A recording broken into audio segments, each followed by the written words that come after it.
All right, good afternoon, everyone. I'll try that again.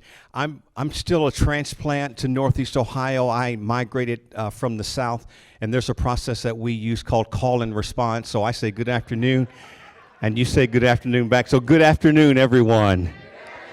All right, very good. It is a beautiful day both outside and inside, and we are so excited to host today's Alumni Spotlight. Would you help me celebrate our distinguished guest, our college president, who we will officially inaugurate in just a few days. We're kicking off his tour here today. Help me celebrate really the excellence and the leadership of Dr. Michael Baston.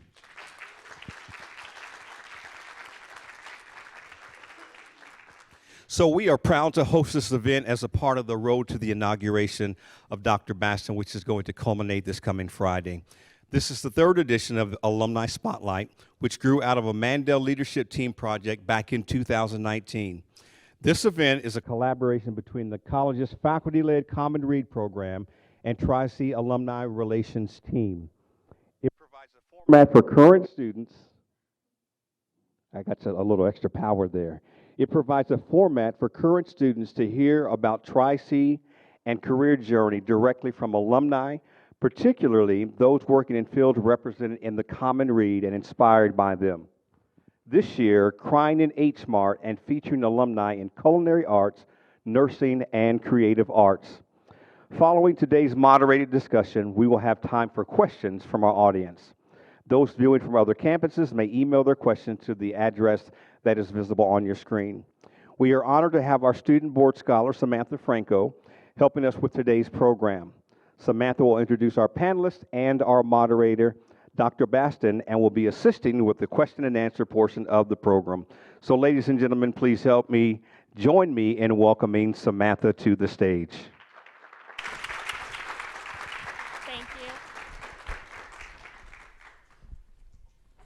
Thank you, Dr. Kitchen.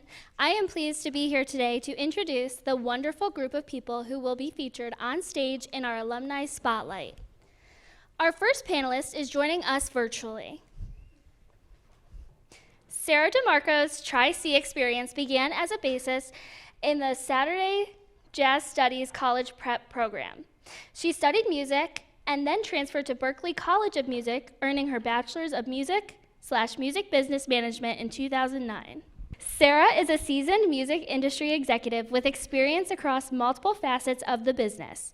She's worked at acclaimed independent record label and management company, Rostrum Records, the Capitol Music Group, AWOL, and Amazon Music, where she currently works in label relations in Nashville. At Rostrum, she worked closely with Wiz Khalifa and Mac Miller as their hip-hop careers progressed from regional talent to international stardom. Our next panelist, Hak-Soon Kim, is an experienced chef specializing in menu development with 18 years of success in the culinary industry, from traditional to modern Korean and Japanese traditional. He has a passion for creating dishes that are flavorful and nourishing, using seasonal and local ingredients. After earning his degree in culinary arts from Tri-C in 2013, he began working at Sasa, renowned for Japanese Izakaya, bistro at Shaker Square, where he found he enjoyed sharing, understanding, and discussing culinary backgrounds with colleagues and gaining knowledge that is based on accepting different cultures to fuel culinary ideas.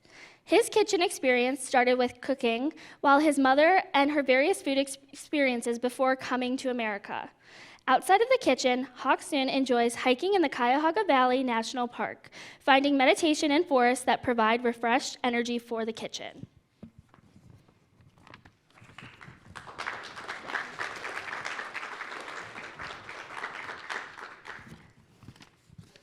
Our next panelist is Abba Paintsil, also my dear friend.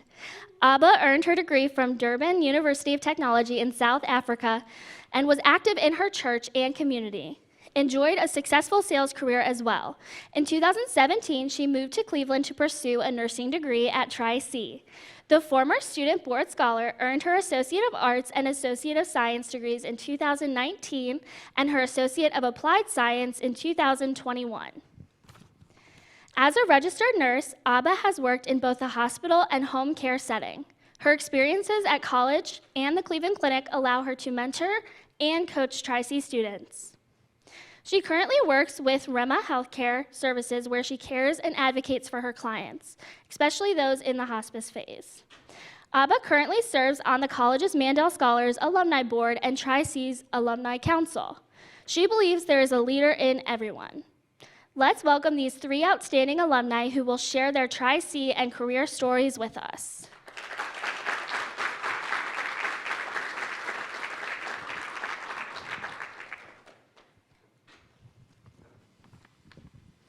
Today, we are honored to have Tri-C President Dr. Michael A. Baston join us as our moderator.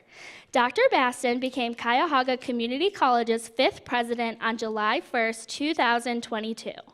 He is a national thought leader on the role of community. Too many pages. In shaping educational success, supporting regional workforce needs and economic growth, championing diversity, equity, and inclusion reforms. Dr. Baston is noted for his work with 2- and 4-year college leadership teams, helping them integrate student success initiatives to advance college completion and labor market entry success. Among many other professional honors and activities, Dr. Baston is co-chair of Jobs for the Future's Policy Leadership Trust. He is a member of the American Association of Community Colleges Board of Directors Executive Committee and serves as the chair of its Audit and Finance Committee. He received the National Council on Student Development's Terry O'Banion Gold Prize in 2015 and the NAACP Community Leadership Award in 2010. An attorney prior to entering higher education, he holds a BA from Iona College, a JD from Brooklyn Law School, and an ED from St. John Fisher College. Before joining Tri-C, he lived in Suffern, New York with his wife Tasha, where he served as president of Rockland Community College from 2017 to 2022. The college and community will celebrate Dr. Baston's inauguration this Friday at our Metro campus in a special ceremony celebrating his presidency and the 60th anniversary of Cuyahoga Community College. Please join me in welcoming Dr. Michael Baston.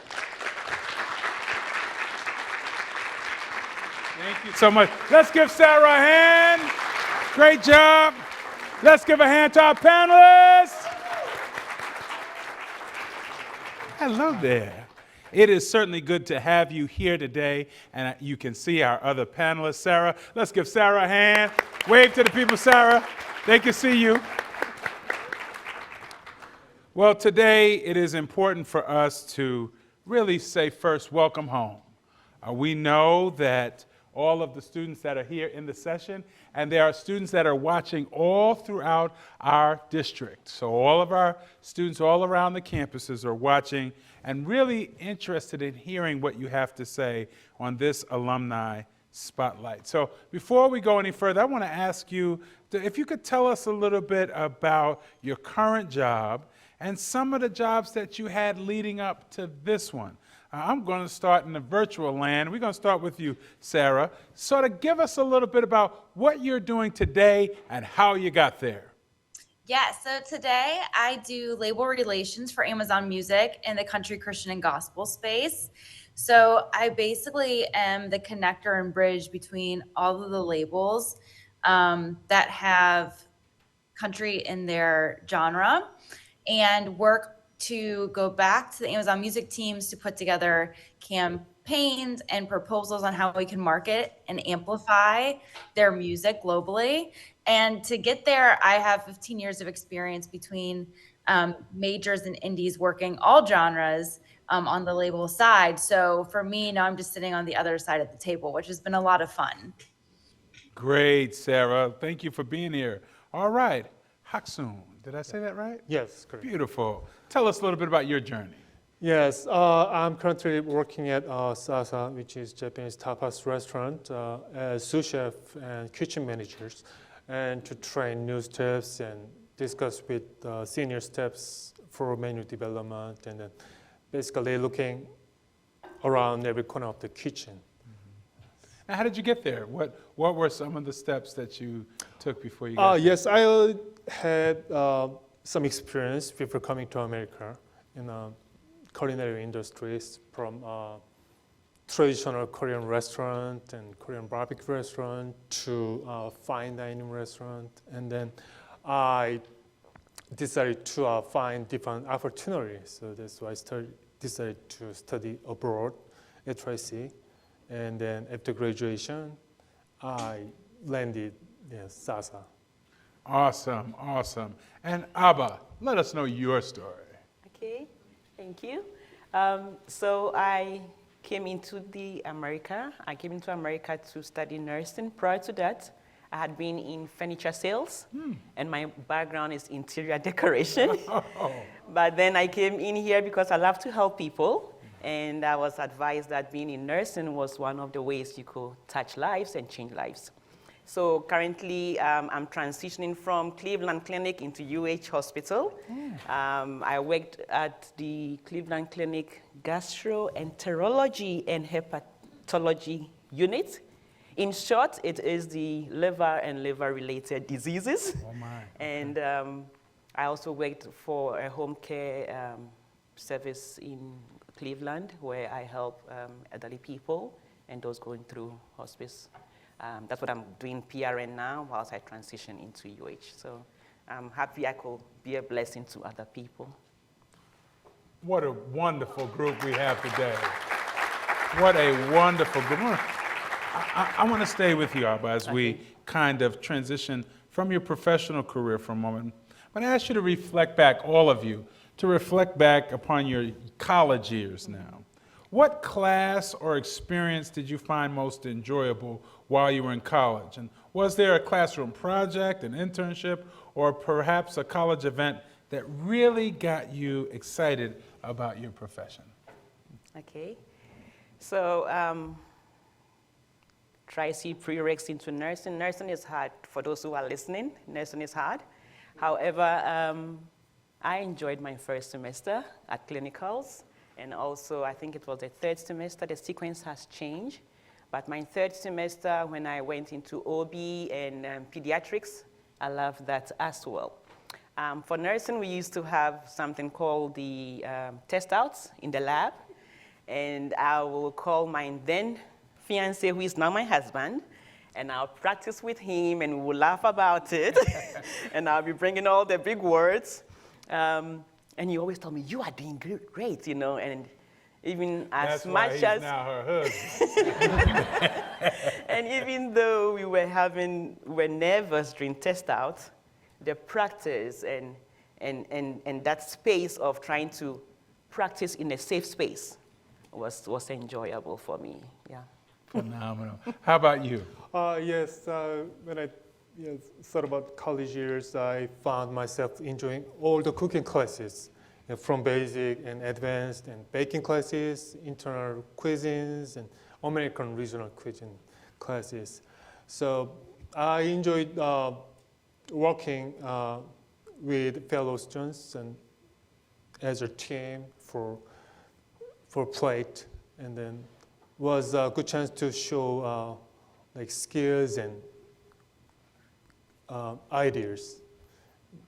Then, Did there ever come a point where you made something that your faculty member or your classmates raved about? Was there anything that you created during that time that stands out of your mind as, I did that? well, because I try to just follow the instructions throughout the classes and as professor directed. So I didn't adjust too much, but So you stayed pretty much within the recipe. yes. But did you do anything other than the recipe outside of the class? Oh yeah, of course. Because that's the very basic recipe. Then I just tried to twist the recipe as I just think, just to create some different flavor and just the flavor profile that I come up with. That just wanted to apply my ideas to the recipes. All right, so now if y'all want to taste some of this good food, where are you at again now? Sasa. Sasa, so check it out. All right, come on, Sarah. Tell us a little bit, go back to your college days. Was there Yes. any experience or something that stands out in your mind? Talk to us. You know, I really believe that what set me up for a career that has been multi-genres was my jazz history class that I took at Tri-C, because we spent a lot of time just looking at American music and the roots of jazz and how classical had come over from Europe and really played that part in New Orleans. And I saw how music could evolve but still keep its roots from its origin. And so, you know, working in hip hop or country, sometimes it sounds a very big departure from my jazz days, but I definitely feel that it's just an evolution of music and a way that people still use to communicate to each other. And I think because I had such a good understanding in class to really lay that foundation to carry with me, it's kept me very open-minded to all the great ways music can take you on a path, an adventure. I love it. I love it. Haksoon, many students here today are just beginning their college journey. Can you tell us about your own college journey here at Tri-C or somewhere else? And what obstacle did you face along the way? And if there's some advice that you can give them, how to overcome an obstacle? As an international student, I wasn't very awkward student who was serious about everything because of maybe lack of English listening skills. So it took me for read a chapter for hours. So I had to stay up late night, many days, but it was hard to notice progress. So, but after semester, I noticed some progress. So I could get speed up to follow the classes. I think that's what many international students struggle with. So with it the sounds like, classes. you know, even if you have those obstacles, maybe you don't have the English skills that you want to develop or something, that if you stick with it, it could make a difference. Yes. Okay, that sort of perseverance. Yes, and then I try to minimize my native language. I tried to be exposed to English. Awesome. How about you, Abba? Yes. So coming from an art background into sales and now into the healthcare and coming into Tri-C, I had lots of fun at Tri-C. I was supported from A to Z. My prereqs were kind of easy until I got into nursing school. But then I did a lot of team group work. I love to keep myself busy, so I got into a lot of the clubs on campus so that I can get my mind off nursing every now and then and do something differently. I mean, there were times that I felt like maybe some of my professors were not agreeing with me. I almost did not pursue further my program. But I had some school mothers and some mentors who helped me. And as my dad always said, you have to ask. If you don't ask, nobody knows. Raise up your hand, ask until they tell you no. That's the worst they can tell you. They can't do anything else. So that's what I did to go through school. And if I see a scholarship opportunity, I'm there. Love So it. I went through Tri-C like that, yeah. Love it. Sarah, how about you? You know, did you face any obstacles as you were? And what advice would you give students if they did come up against obstacles to try to complete their education?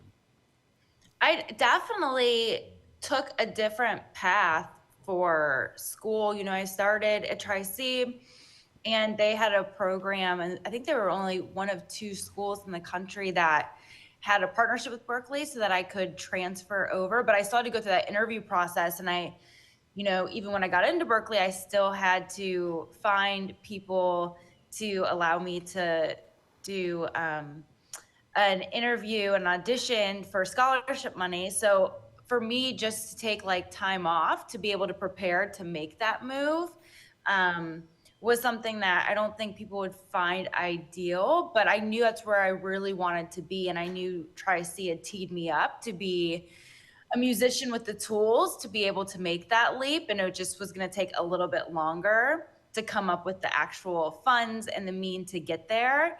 And so I think for everyone, it's just having patience with yourself. The path is not going to look textbook.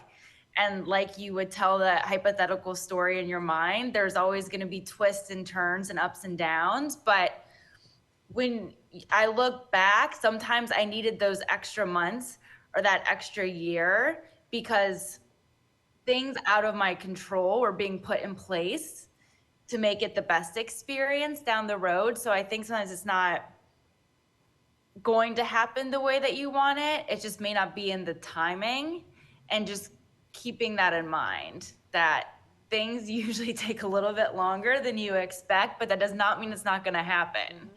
So I love that. That is so important. Sarah, was there a course that you struggled with the most, and how did you end up succeeding in it? definitely, I think, we all have our strengths and weaknesses. And as I mentioned earlier, I love the jazz history side. I think for me, just the jazz theory and improvisation side could be a challenge, because as a bass player, always keeping time and you're thinking very rhythmically, and to solo and have a voice and to improvise, that's a very melodic way of thinking. And so I had to find ways to not only look at chordal structure to set the table for the rest of the band, but be able to use the sounds and the notes that I wanted to be able to speak in conversation musically. And for me, that just took a lot of stepping back and reflecting and saying, okay, well, I'm better at this area than the other, but that doesn't mean I can't get better and progress. It's just going to take a little bit more care. And so it was finding the people in my circle that I was at school with to set time aside to be able to practice with me. And I think that was a good lesson, because things don't always come naturally, but that doesn't mean that they're not going to come. It just, needs to be developed and approached in several different ways. And we all learn at our own speed, especially when you're working in the arts or you're learning a new craft for the first time. Some people may pick it up in 3 to 5 minutes or 3 to 5 days, and other people, it might take them 5 to 6 months. But I think it's definitely like the tortoise and hare mentality. And it's totally fine to be the tortoise. I love that. I love that. Tell us, Hakson, what did you experience in that way? Was there a course that you struggled with the most? How did you manage it? What happened? Yeah, management class was kind of challenge to me, because I think I'm in a foreign country that is a different background. It was, the class was to a way to get to know different culture. So I compared a lot about things to my pre-experience in Korea. So, and then I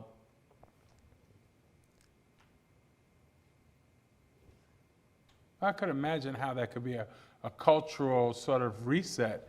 You have an approach and a tradition in your home country, and then you're here in a management class, say, trying to reconcile what happens in your home country with what you're being taught here. How were you able to kind of reconcile that?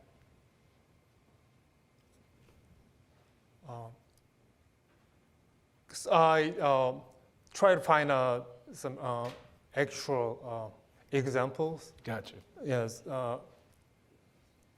throughout the like conversation with some workers in Korea, and then find some of the examples from magazines and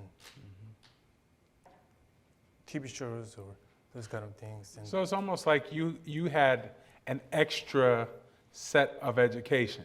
You had your formal education, but then you expressed yourself, you extended yourself to learn more and to get a second education. yeah, that's right. And that's something that we have to think about, you know. Oftentimes you're going to be in class and you're going to have your educational experience there, but it shouldn't be limited to that. You've got to be able to extend yourself and grow. Did you find the same thing? How about, tell me exactly sort of, what was the course in college that you struggled with a bit and how'd you overcome it? There was one course called Nursing 1600. Most nursing students struggled with that. I'll give an example. So on that level, they will ask you, is orange a color or a fruit? It's a very tricky question until you realize that you were talking about art, not food or not eating. Gotcha. So before I got to realizing that, I had to then, luckily for us, and I'll say that Tri-C really has got lots of resources that if students do not tap into, students have to tap into to become successful. Tri-C nursing department has got extra classes where you could go for tuition for free. We have the writing and reading centers. We have career centers. There are academic counselors who will redirect you to be able to do that. I had to take up a medical terminology class to be able to understand some of the big words in my field. So that's how I overcome 1600. It was challenging, but then with help of reaching out, I was able to get through. Aren't they phenomenal? Let's give them another hand. Just phenomenal. Well, you know, now a few years have passed and you've gained some hindsight on your academic experience. Besides committing yourself to your coursework, you know, is there anything else that students can do to prepare themselves for their profession while they're in college? You all are able to share a lot of what you've learned and done now that you've finished, but what insight would you give them as they're thinking about the future? And why don't we start with you? My coursework, I thought that's what I just followed for degrees, and then basic education that I can get at school. But besides that, I wanted to broaden my ideas to different areas of culinary arts, and then so I cooked at home a lot, yeah, for my personal practice, and then I made a list for each week, and then I could grocery shopping, and then spent a week for one plate, and then I subscribing food magazines and to read the current situation in the industry here. And then I took a trip a lot to groceries. So tried use all the ingredients here, and then try to create some other dishes besides Korean food. And then now I come to which aisle has which ingredients at different grocery stores. It was fun, very fun. I bet you one thing, I wish you was my roommate while I was in college. Because none of us can cook and all we ate was oodles of noodles. Anybody know about ramen noodles? Yeah, that was our culinary treat. Come on, Sarah, what would you share? I think the biggest thing, and I still to this day try and keep it in mind, is just allow yourself to explore different types of things that may not be in the lane that you're studying. You don't want to be a one-dimensional person, and you want to be able to experience life, because that is going to bring color and just vibrance and energy to your day-to-day work, and also just give you perspective and a break.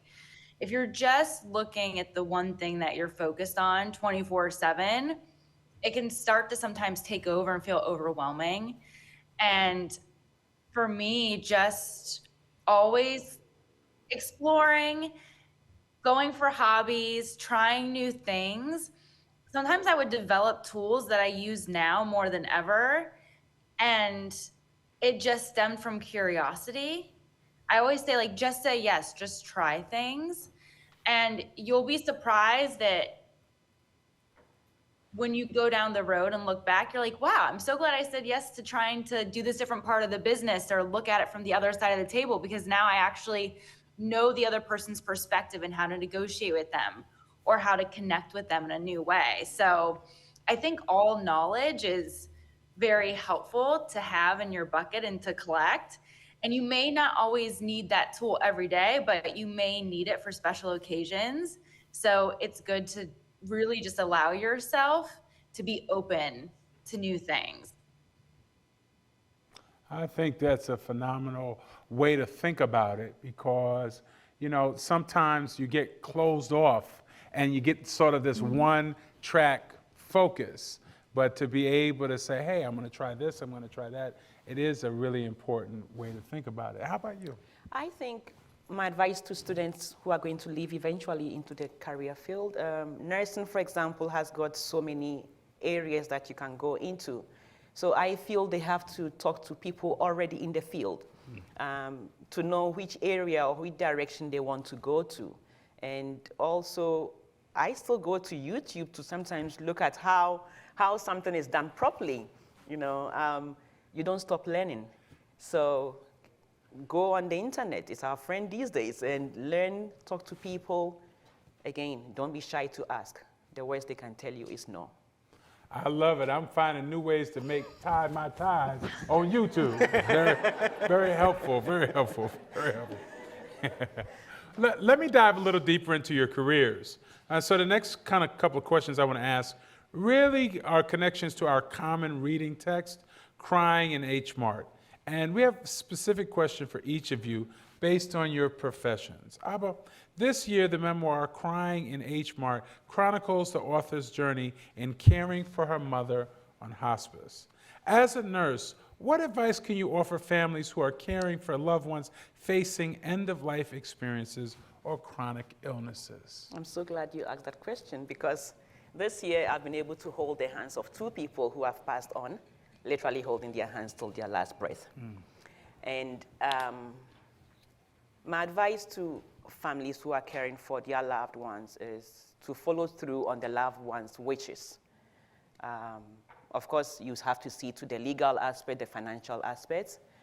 If in the last few days the person just wants to eat ice cream, which in my case happened, he just wanted ice cream, ice cream, ice cream. You give it to the person. That's what they want to have. Give them a nice, dignified, life. Secondly, I will have to say that families should try and spend time, spend fond memories and moments that made you happy, and make the person happy as well by knowing that they are living and you will be okay. And thirdly, I would say for the caregivers, usually the family members, they should take a break. There's nothing like being bent out and taking care of somebody who is not well. I think in the book, the one auntie came around and the daughter was thinking the auntie was taking too much of the time and she couldn't spend time with her mom. We all need a break during these times. And I think there will be nurses as well who will take care of the ailing one. Nurses should take a break because we are human and you get that connection as well with the patient or with your client. And if you don't take a break, then you can't go on to help the next person. So those are the advices I'll give to people who are going through that. We cannot help, we will all die eventually. death is inevitable. At least when you have time, make use of it. It's not like, at the hospital we do CPR and we get somebody out or we don't get somebody out. But if you have the time, I'll say make use of it and spend time. I love that idea because compassion fatigue is real. That you are giving, and in the process, you then start to feel guilty for not being there every waking moment. But that's not the ability for us as human beings. It doesn't work that way. And so thank you for that. Haksuna, in your bio, you talk about the passion you have for creating flavorful and nourishing dishes. And food is such an integral part of Zanya's memoir and our life experiences in general, quite frankly. The fast-paced nature of modern life has driven many away from traditional meal times and home-cooked dinners. I haven't had home, no, I'm just kidding. No, my wife made it on Sunday, see there? Don't get me in trouble because she might be watching this video. What advice can you offer those of us struggling to reclaim this sacred space, the time to gather and eat and all that good stuff? Actually, we're losing. It is hard to pick up time to eat together. Everybody's busy. Everybody's just in a fast-paced situation. So, well, I think the advice that I could give is to make actual plan to cook for family members, at least once a month, if possible. So, because you don't have to face judgment from the customers, it is just fun, yes. And then, cooking is not only feeding, it's giving activity, just with affection. I think family members deserve to do it. So you can take your time, make a plan, and I want to stress out, you should cook for family members, because I visited my parents last month. It was first time after pandemic. It was 5 years after last visit. So now they're in their 70s. I realized, I saw they got old. So right after then, I realized, I cannot buy their times, their lives. So I've been here 13 years. I miss their 60s. So regret just with me, and then that hits my head. So I wish I could more opportunity to cook for them, not for me. So that's why, I want to talk to cook for family members, especially mom or parents. Yes, that would be good. That's a wonderful suggestion. Some of y'all better get on the internet and look up some recipes for your family. I used to do premarital counseling, and one of the activities when I do premarital counseling is that the couple has to come over and cook a meal, prepare a meal. They have to shop together, cook together, put it together, put the invitation together, so that they could do the teamwork and so that I could get a free meal. So,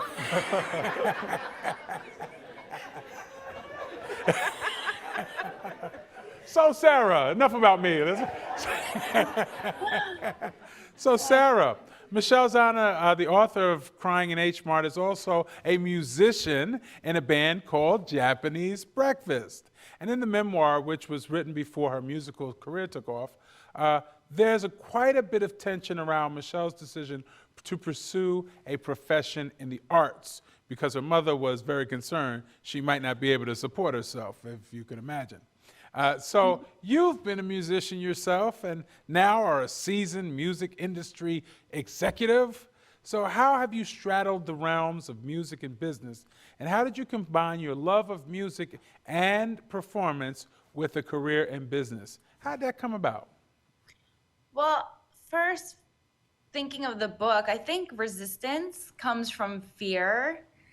And I know that there's a lot of just nervousness that comes with going into the arts because it isn't like that typical 9 to 5. If people are comfortable with that, it can look very different. And, for me, I was always just taught do what you're passionate about and the money will follow. We're all very unique individuals. And if you are trying to fit in a box, I do think you're always going to hit a ceiling because the people who have that true spark and passion, that's going to drive them to the finish line. And so embracing what you really care about, even if it's very unique and niche, in the long run will make you an expert and make you passionate about that and just shine a little bit differently in the room. So I think it's important to not be afraid and fearful of those qualities, but to really lean into them. And for me, I really enjoyed playing. And there were a lot of years where me playing bass on the weekends and during the weekdays, especially when I was in Cleveland, did pay all my bills. And when I decided to switch to the business side, that was just because I found I really appreciated not being on the stage, but I understood the vulnerabilities and the creativity of the artists and musicians. And I realized I could support them in my best way by being behind the scenes. And so I think it's just following that intuition in your gut and not being nervous of thinking that something should look a certain way. You just have to allow yourself to carve the path that you feel is the direction that you're the happiest in. Someone just told me yesterday, that's a songwriter, if you don't enjoy the process, why are you doing it? And I think life and the journey is just one huge day-to-day process of us exploring and being curious. And that's just what I really try and keep in mind as I think about how I like to create and incorporate music into my day-to-day life, and then how I also do the business side where the music sometimes comes secondary. I love it. Let's give our wonderful panelists a great big hand.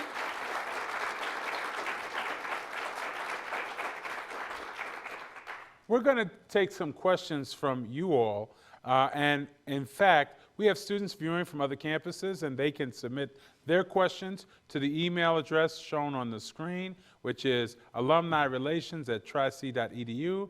And of course, our student board scholar, Samantha Franco, will read the questions on their behalf.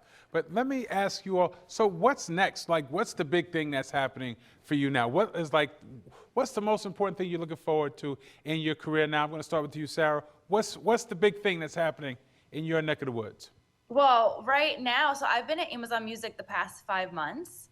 So this is my first time in my career where I'm not on the label side, but I'm working for a digital service provider, which is global streaming and a lot of consumption from everyday people switching from just listening to radio or maybe CDs and vinyl to now being on a streaming platform. So it's very exciting to see all of that taking place and happening in real time and getting my hands dirty. But I think it's a perfect example of, being 38 years old and being on a new part of the business, a different part of the business, and working in just one genre that I've never worked in before, but was excited about and curious about. And now I'm trying it. So you can always start a new adventure at any point in your life. Love it. All right, come on, Haksum. Well, the big thing is train newbies, new steps. Because I have to understand their cultures and their curious every day, but I have to just press them down. Then it is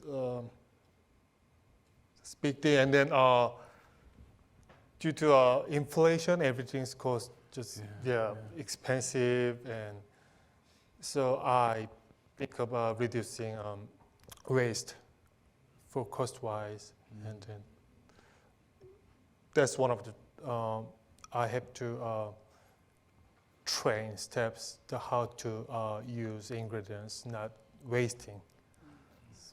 So are you like Gordon Ramsay, and it's like Hell Kitchen, like, you know, you throw things at people and say, and they have to say, yes, chef, yes, chef. Do they do that to you? Sometimes, yeah, but no, not really. Yeah, it doesn't really work. Well, the first thing I always do is listen to them first. Just not showing my temper or anger. That doesn't work. So you don't say, hang up your apron, you're out of here. You turn your light out and everything like that. All right, Abba. What's next for me? I mentioned I'm transitioning to UH, hopefully to go into cardiac step down. I want to be challenged some more. Like I said, the healthcare and most careers, you don't stop at just what you studied. You keep applying your knowledge and you keep building yourself up. So that's where I want to go. Hopefully this year, I will go into my bachelor's and then go into my master's. All right, all right, all right. Come on, let's give them a hand. All right, it's your turn. We have a mic here and a mic here. Come on, if you have a question for this wonderful panel, we're happy to ask, and I'm also going to look and make sure if you have any questions online, you'll be able to share with us. But who has a question, come on down and hit one of these mics so we can hear you, because they want to hear you online as well. We have some wonderful students and other alum, quite frankly, that are listening to you all today. All right. What's your name? What you studying? Hi, my name is Lindsay Ginsberg. I'm studying nursing right now. So I had a question for the two in-person panel guests. Currently, I work as a restaurant manager, and I was wondering, between the two of you, what areas could I bring from my restaurant career over into my eventual nursing career? Perfect. I will take that. Go for it. So I believe that you are in the service industry, and being in nursing, you are serving people. And that's one skill or one character you can go with. I did art, and some of my patients will just be having a very down day, and I'll draw them a little picture just to lift them up. If I know it's their birthday, I do a little card. You, of course, don't bake for them, you know, but just being serviceable, you'll be able to transition that. And I've heard that lots of waitresses and people who worked in restaurants, they become very great nurses. So you are doing great. Thank you. And then the common thing in two industries are hospitality. So you interact with your coworkers every day, and then that'll help you to understand patients. Yeah, patients, I think. Yes. Awesome, thank Thank you. you. Let's give them a hand. Great question. Who's our next person? Who has a question? Who has a question? Go right ahead. Hi. Great job, guys. So I have a question from Metro Campus for ABBA. If you were asked your advice on how to increase the success rate in the nursing profession and studies, what would it be and why? That's a very good question. Tri-C Nursing School really prepares you to be the best you can be out there. And once you get to the profession, nobody asks you whether you've got bachelor's or you've got associates. They just know you passed your NCLEX. And then some people are there for 5 years or 13 years, and you are there for 2 years. We are all doing the same job. Your experience, of course, counts. For the success of the passing rates at schools, I feel, number one, students should be able to open up to their professors. Most times we think we have to do it on our own. Being in the nursing field, I've realized that it's not a one-man's job. Nobody's an island. And you have to reach out to other people to be able to help you succeed. Secondly, I love my professors anyways. But I think, like for our clinical instructors, not everybody could be a teacher, the fact that they have masters or whatever the case might be. So I think personally, Tri-C Nursing School, since the question is about nursing, should find a way to kind of train some of the clinical instructors to become a bit more empathetic and sympathetic with the students, because we were discussing earlier on, I have never given birth to anybody before, so if I see a woman giving birth, I could freak out. But if the I freak out. But if the instructor is with you and gives you that confidence, you build up on these skills and then you become successful. So I think a little bit of training and coaching, so to say, could help students to become successful. Thank you. Love it. Do we have one more question? All right, Sarah, I got a question for you. Sure. All right, so as you think about sort of what excites you about the work, when you think long term, what do you ultimately want to do next? Oh, And we're not going to tell your boss or nothing like that. We just want to know what you know. That is such a great question. I've been fortunate to live in New York and LA and Boston, and I always go where I'm inspired and where the opportunity takes me. You know, when I lived in Pittsburgh, I sold merch at a small venue, which then when I went to label and managed artists, I started selling and licensing their merch to Target and Walmart and all of those stores. And then I took a break from music and went into fashion and had my own accessory line. So I am constantly finding new ways to just keep fresh and follow where the opportunity is. I believe for me, the one through line is just being around people and having a community and engaging and interacting and learning and building something together. So I don't know exactly what lane or industry it will be in necessarily, but I do know I will be working with people, trying to build something new, being curious together, and that while I'm doing it late at night, researching and trying things out, there will definitely be music playing in the background. So that will always be a part of my environment. Love it, love it. Let's give her a hand.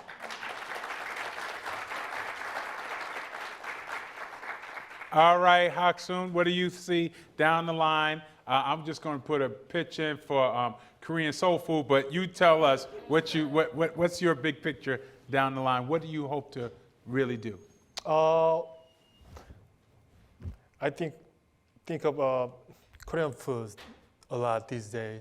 So I want to just get more people get to know about Korean food, and then I hope I have a chance to for that. All right, looking forward to my Korean macaroni and cheese. Very good. All right. All right, how about your turn? Oh, they shared already. The big thing for me. Down the line, yep. Well, I want to be able to open my own health center eventually. But I think I've spoken to a few people at Tri-C already. I'm hoping to come back into Tri-C and help the healthcare nursing department and help students especially to be able to navigate through college. So that's just what I want to do. How awesome is that? Let's give a hand. What a wonderful panel we had today. I want to thank the panelists, the students, and the alumni, and our audience and viewing online. Thanks, Samantha, for giving voice to the student questions. Thank the Common Read and Alumni Relations teams. And I want you to know this Eastern Campus is just extraordinary. And after this, we're going to invite the audience to join the panelists for a reception in the lobby. But I just think this was a fantastic time. Thank you for being you. Thank you for being here. Thank you to our Tri-C alumni. Thank you.